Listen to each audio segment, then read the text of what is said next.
Assalamualaikum warahmatullahi wabarakatuh. Kembali lagi bersama saya Ahmad di channel Ahmad PR. Di video kali ini saya akan membahas lagi soal Mirutum 4C. Nanti saya akan sharing gimana sih cara untuk setting auto login WiFi ID ataupun WMS di Mirouter 4C. Nah, nanti untuk produknya kalian bisa beli di Shopee saya. Linknya nanti saya taruh di deskripsi video ini, teman-teman. Nah, nanti dalam paket penjualan itu sudah tersetting untuk load balancing. Nanti untuk auto loginnya yang kalian tinggal setting sesuai dengan akun kalian, teman-teman. Oke, jadi langkah pertama kita tentunya masuk ke browser dulu ya, teman-teman. Nanti kita ketikkan alamatnya 192.168.2.1. Oh ya, tadi saya sudah ketikkan beberapa perintah. Ini saya hapus dulu biar kita mulai dari awal ya. Oke, jadi nanti untuk software pendukung kita membutuhkan software yang namanya Putih, teman-teman. Jadi Putih nanti kita akan gunakan untuk memasukkan login pack dan akun kalian nanti, teman-teman. Oke, langsung saja ya, tanpa lama-lama. Kita akan langsung saja untuk eksekusi perintah yang pertama. Nah, di sini kita disuruh untuk menyambungkan WiFi. Lalu kita harus mengkopikan alamat login pack kita, teman-teman. Oke, langsung kita akan eksekusi. Username-nya root, passwordnya root. Sini saya tutup aja yang ini tadi ya. Oke, sudah ya. Di sini sudah terbuka. Ini routernya Xiaomi Mi Router 4C, teman-teman. Oke, terus kita akan buka tab wireless ya di network wireless.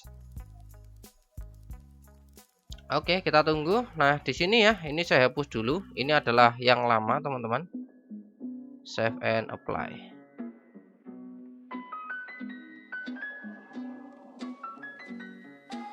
Kayak begitu. Oke ya, di sini sudah keluar. Nah, di sini nanti ada beberapa langkah, teman-teman. Pertama kita harus scan terlebih dahulu, teman-teman. Nah, di sini kita akan lakukan penyekanan untuk SSID yang akan kita tembak nantinya, teman-teman. Nah, di sini karena saya akan menembak si WiFi ID, kita akan konekin ke WiFi ID-nya. Lalu kita tinggal klik replace wireless configuration. Nah, begini saja. Ini perlu diingat ya, nanti soalnya setelah memasukkan akun kita akan disuruh memilih interface mana yang akan digunakan untuk akunnya. Ini ya, nama interface-nya W1. Oke, jika sudah diingat-ingat atau dicatat, kita tinggal klik submit. Lalu kita klik save. Nah, jika sudah seperti ini, kita tinggal save and apply, teman-teman. Nah, kita tunggu untuk proses penyimpanannya ya. Nah, seperti ini sudah tersimpan. Nah, sekarang saya akan, karena ini kan sudah terkoneksi ya, ini kekuatan sinyalnya sekian. Lalu kita akan buka websitenya ya, lp.wifi.id. Enter saja. Oh, back ke phone. Coba saya ketikkan ya, welcome. Coba. Oke. Jadi nanti biasanya akan muncul seperti ini ya. Ini untuk alamat IP-nya. Coba saya akan ketikkan lagi ya, lo Google. Oh, nggak mau, lp.wifi.id. Oke ya, coba. Ini SSID-nya ya, teman-teman. Welcome. Ini adalah SSID yang kita dapatkan tadi, teman-teman. Nah, ini ya. Ini nanti kita tinggal kopikan saja untuk alamat login pack-nya. Nanti untuk kalian mendapatkan login pack-nya bisa menggunakan PC ini ataupun bisa menggunakan HP. Pokoknya nanti setelah tersambung dia akan ke direct ke login pack seperti ini. Kita tinggal salin saja, teman-teman. Nah, di sini kita pastekan aja di bawah. Oke, di sini kita sudah mendapatkan untuk login pack-nya ya. Sekarang kita lanjut ke step kedua. Kita ketikkan copy jahe spasi /d. Oke, kita akan buka putihnya, teman-teman. Kita ketikkan 19. Oh, sebentar, tertutup. Kita ketik ya 192.168.2.1. Ini SSH ya, portnya 22 standar aja. Oke. Loginnya root, passwordnya juga root. Oke, di sini sudah masuk ya. Kita tinggal klik kanan untuk paste, copy Jahir D, enter. Nah, silahkan masukkan URL landingnya. Oke, sekarang kita masukin ini. Kita pastekan ya di sini. Nah, ini sudah terpaste. Saya perbesar aja ya. Nah, seperti ini ya. Lalu kita enter. Nah, ini sudah. Lanjut, kita akan masukkan untuk username dan passwordnya, teman-teman. Nah, di sini karena saya menggunakan akun WiFi ID, maka saya akan memilih format yang atas ini, teman-teman. Ini bisa digunakan untuk WiFi ID ataupun Violet. Seperti contohnya ini. Ini user ya. Ini username-nya apa? Bisa diganti. Ini kan contoh Ahmad PR ini. Terus passwordnya kan ini yang P. Ini kalian tinggal ganti aja. Di sini contoh saya sudah memasukkannya ya, teman-teman. Nah, ini adalah akun WiFi ID saya. Nanti kalian pokoknya tinggal ganti bagian user sama passwordnya aja. Lanjut kita copy. Jika sudah, kita pastekan langsung di sini, teman-teman. Kita enter. Nah, di sini kita akan memasukkan interface yang sudah kita buat tadi. Tadi kan sudah saya suruh untuk mengingat-ingat. Tadi namanya W1. Ya. Enter. Nah, seperti ini. Ini prosesnya sudah selesai. Sekarang kita tinggal proses terakhir, yaitu adalah copy Jahe strip Z. Kita tinggal copy, pastekan di sini, teman-teman. Tinggal enter aja. Nah, nanti jika kalian mengalami seperti ini ya, teman-teman ya. Login tidak berhasil, status cool seperti ini biasanya diminta untuk masukin ulang login packnya. Oke, kita akan masukkan ulang. Caranya adalah copy Jahe strip D, enter. Lalu kita masukkan ulang untuk login packnya ya, teman-teman. Copy. Lalu kita pastekan lagi di sini, enter. Oke, sekarang kita coba ya, copy Jahe strip Z. Nah, ini ya, ini status login sudah sukses. Oke ya. Jadi nanti kalau kalian mengalami kode seperti ini biasanya diminta masukin ulang untuk URL landing packnya. Oke ya, sekarang ini sudah terkoneksi internet harusnya ya. Coba cek tes aja ya. Nah, ini harusnya sudah bisa untuk internetan, teman-teman. Kita akan coba speed test ya. Oke, speed test. Nah, ini coba di speed test ya. Ini kita sudah terkoneksi dengan jaringan WiFi ID, teman-teman. Oke, kita coba dulu ya untuk speed testnya. Apakah lancar jaya?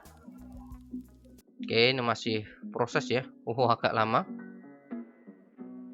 Ini agak down atau kenapa? Nah, nanti setelah ini teman-teman kita akan coba untuk restart ya. Apakah setelah restart dia itu langsung auto login atau gimana? Nah, ini ya. Jadi speed yang kita dapat 20 Mbps.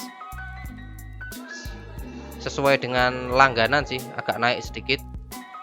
Tapi ya stabilnya sih 20 MB-an.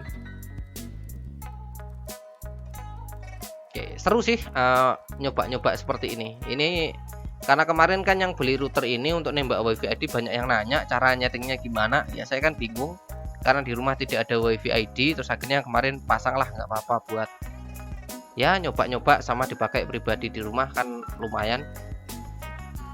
Oke ya, jadi ini sudah sukses. Nah, sekarang teman-teman kita akan coba untuk reboot ya. Apakah setelah reboot dia auto connect? Kita klik reboot. Nah, di sini videonya no cut no edit ya.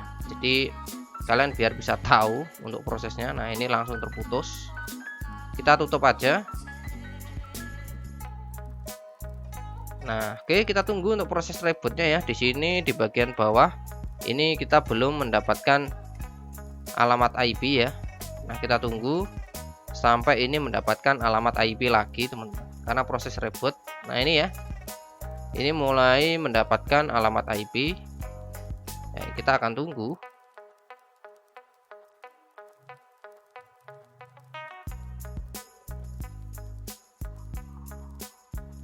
Oke, kita tunggu. Nah, ini sudah ya. Ini masih identify, masih mencari alamat IP, meminta alamat IP ya. Nah, ini sudah login. Ini sudah mendapatkan alamat IP. Nah, ini ya. Kita akan login ulang root. Nah, apakah ini sudah otomatis login? Kita bisa cek di load balancing sih. Karena ini kan sudah bawaan itu sudah disetting untuk load balancing dual WAN ya. Jadi nanti untuk port WAN sama LAN 2 itu bisa dicolokkan untuk WAN-nya. LAN 1 dipakai untuk LAN biasa. Nah, ini ya, ini online. Nah, seharusnya ini tetap online ya. Coba kita tes. Nah, ini ya. Jadi ini sudah otomatis teman-teman. Kalau kalian membeli router ini cukup memasukkan perintah ini. Nanti untuk perintah saya sertakan di deskripsi video ya, atau nanti saya sertakan link aja lah. Kalau di deskripsi nanti kadang kepotong untuk perintah-perintahnya ini. Nanti akan saya buatkan link, nanti kalian bisa download aja. Nah, jadi caranya seperti itu teman-teman. Nah, sedikit saya ulas sedikit ya tentang router ini. Nah, sebenarnya router ini cocoknya untuk siapa sih? Nah, jadi router ini sebenarnya cocok buat kalian yang speed internetnya itu di bawah 70 Mbps ya teman-teman ya. Karena router ini belum gigabit dan prosesornya masih single core. Jadi jangan berharap untuk speednya di atas 70 Mbps, apalagi posisi wirelessnya di sini itu on. Kalau wirelessnya hanya berfungsi sebagai klien saja, itu masih bisa lah sampai 70 MB-an masih oke. Tapi kalau di sini kita misal tambahkan lagi ya untuk akses pointnya juga, itu maka akan turun karena CPU-nya otomatis bekerja lebih berat. Nah, tapi kalau hanya kita mode klien terus kita load balancing dengan menambahkan port LAN-nya lagi, itu nggak ada masalah sih, masih oke antara 60 sampai 70. Tapi untuk stabilnya itu di 65 Mbps. Nah, jadi kalau internet kalian sudah di atas 65 Mbps, maka saya sarankan untuk mencari router yang sudah gigabit teman-teman. Tapi untuk range harga sekian itu saya sudah cek performanya itu dengan tenda yang load balance, itu saya lupa tipe apa ya, tenda load balance. Coba saya ketikkan ya, W15E kalau nggak salah. Nah, inilah. Jadi saya pernah mencobanya teman-teman. Ini saya saya compare dengan ini, itu nggak jauh beda dengan tenda W15E. Ini kan harganya 560.000. Nah, jadi setelah saya compare dengan router W15E yang ini ya teman-teman ya, ini nggak terlalu beda jauh. Dia pun kalau speednya di atas 60 itu juga sudah berat kok. Yang router ini saya sudah mencobanya yang ini teman-teman. 60-70 nggak bisa seperti Mi router 4A gigabit yang bisa sampai di atas 100 Mbps. Itu bisa. Kalau pengalamanku ya, Mi router 4A gigabit itu bisa sampai 300 Mbps teman-teman. Itu masih oke uji. Tapi kalau kelas router biasa ya yang fast ethernet seperti Mi router 4C ini, menurutku ini masih bisa bersaing lah di range harga yang masih separuhnya dari tenda W15E. Dia performanya hampir sama. Cuma di sini kalahnya itu dia portnya itu cuma 3, kalau ini kan portnya 4, selisih 1 port. Tapi overall di bawah 65 Mbps masih oke-oke aja teman-teman untuk digunakan. Nanti kalau minat, linknya saya taruh di deskripsi. Sekian untuk video kali ini, mohon maaf jika ada kekurangan. Sampai ketemu di video selanjutnya. Saya Ahmad pamit. Wassalamualaikum warahmatullahi wabarakatuh.